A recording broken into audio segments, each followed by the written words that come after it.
Welcome back to a new video. So today I'm going to be talking about some things that I struggle with as a music producer. I'm sure a lot of you guys go through the same things, whether it's beat block, trying to work with artists. I'm sure there's a lot of things that everyone goes through. So I'm just going to talk about my experiences and how I've overcame certain things. And yeah, let's just get into it. So the main thing that everyone goes through is beat block. Now for me, there's two ways you can deal with beat block. The first is just simply take a break, step away from the computer. You don't have to be working all the time. You know, if it's just not working, there's no point in forcing it. So go outside, go see some friends, go exercise, whatever you want to do, just take a break. Or you can work through the beat block. Now what I mean by this is finding different ways to spark your brain, to get things rolling again. So the first way you can work through beat block is to artistically steal. That might sound a bit crazy, but essentially what it means is take ideas and turn them into your own, whether that's going on Instagram and searching through a page full of guitar chords and stuff and finding one you like, you know, using that in your FLP. There's lots of different Instagram pages, whether it's guitar chords or people singing. Your silhouette is burning in the memory. You can use those to use in your own work, whether that's manipulating them a little bit and changing them, even sampling from the video, stuff like that. There's lots of different ways that you can spark your mind. Another thing you can do is go onto Splice and find a basic loop, not a full loop, maybe it's just a piano, just a guitar, just to get some ideas going. You could also try and work backwards compared to how you normally do. So obviously most of us start with melodies, but you could even start with a bass, you could start with the drums, just to get your brain working in different ways, thinking how can I add a melody on top of these drums rather than always drums on top of the melody. Another way you can help with beat block or trying to finish off ideas is going through your old beats. Every little counter melody, maybe a perk loop, maybe a drum loop, anything you like, textures, bounce those out into individual stems, put them in a folder, put the BPM, put the key, and you can go back and drag them onto new samples. You could reverse it, you can pitch it down. People aren't going to notice, you know. That's another good way to add layers to your samples. Obviously, if you've already made something and it's super fire, you can add it to another sample, pitch it down, reverse it, you know, all those types of things. So that's a really good way to increase your productivity, just to kind of flesh out ideas, get them sounding more full without actually having to click on extra counter melodies and create new textures and stuff like that. Next, I'm going to talk about networking. A lot of you guys seem to struggle with finding artists to work with, working with different producers, stuff like that. So I'm just going to talk about my experiences and how I've managed to network and, you know, work with different artists. The best way I've found is to find a smaller artist with a small following that you can reach out to and work with them. So for example, I started working with 451 in like 2016, something like that. We've been working for a long time. We've done a bunch of songs together. Obviously he shows love and he tags me in posts and stuff like that. Once they start to notice him, other artists will start to notice you, because at the end of the day, if an artist likes another artist's sound, they'll want to find the person that made the beats and bring them in onto their own work. So through working with 451 and, you know, being very dedicated and consistent to his sound, I've managed to connect with artists like Eli Sostre, Forever Friday,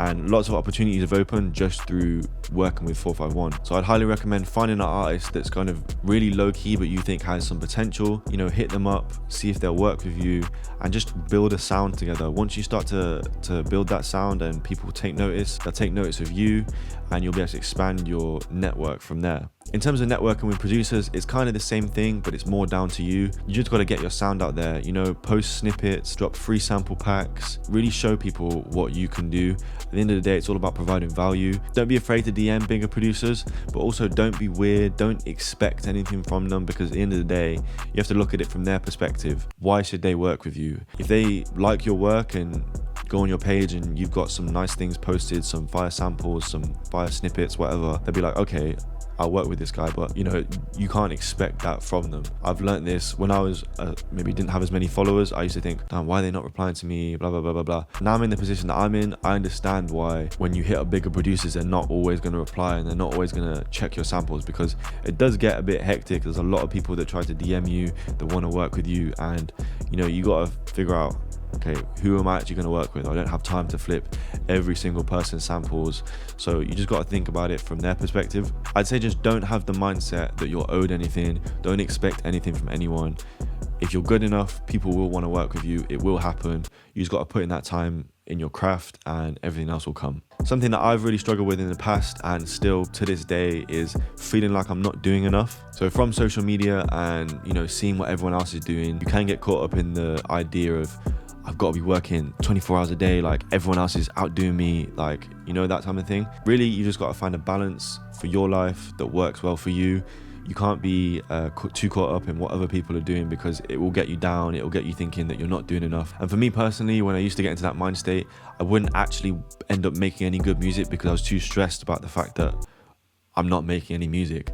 So it would just kind of be this vicious cycle of getting frustrated and not being able to make anything, and just looping over and over and over again. So really just find some other things outside of music that you like to do. Obviously go and see your friends, family, go to the gym, go out, you know, just live your life. At the end of the day, you don't want to reach 30 years old and be like, I've not done anything in my 20s. I've just got, you know, 1,000 perk loops ready to go. Like, you know, you gotta have a balance in your life, and it's easier said than done. But just, you know, don't be afraid to just, if someone tells you let's go out, just go. Like, don't, you know what I'm saying, don't get too caught up in music, because you gotta live your life. You gotta have experiences that you can put into your music. And yeah, another thing I'd recommend in terms of beat block is try and learn some instruments. Obviously most people click in their MIDI, you know, I do that all the time.